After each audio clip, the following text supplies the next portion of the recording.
Biko. I love you. Love you, pare. Bibo! Bibo!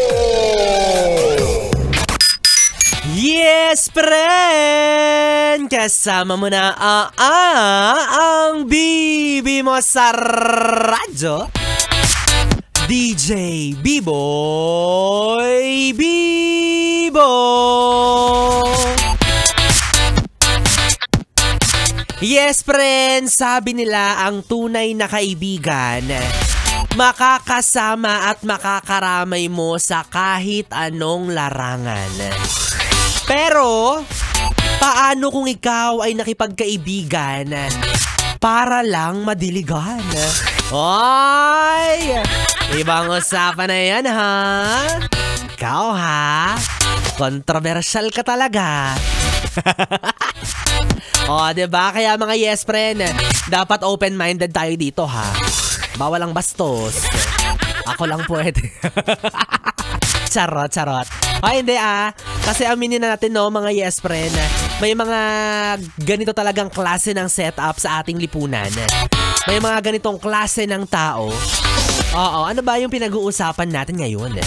Yung mga klase ng tao na may mga itinuturing silang kaibigan na hindi na bale na kung hindi sila madamayan sa mga problema. Hindi na bale kung hindi sila makasama sa saya. Hindi na bale kung totoo o pekeng kaibigan ba sila. Basta para sa kanila, ang mahalaga, magkasama silang magbonding sa iisang kama. Uy! Ano kayang ibig sabihin ito? Sleepover ba ito?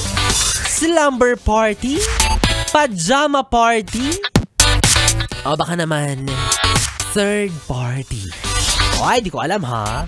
Labas ako dyan. O dahil dyan, mamaya ay sabay-sabay nating alamin at mas palalimin natin ang usapan habang lumalalim rin ang gabing ito. No, para sa mga taong nakakaranas o nakaranas ng makipagkaibigan sa taong gipit pero hindi sa pera, kundi sa ligaya.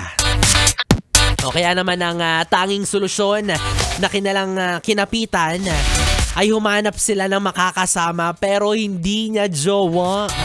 Kaibigan niya lang daw. Ikaw, ha? O dahil itinuturing daw nila ang isa't isa bilang friends with benefits. Ay! Ayan niya ang ating pag-uusapan ngayong gabi, kaya naman kumapit ka. Ay, kayo naman din kasi.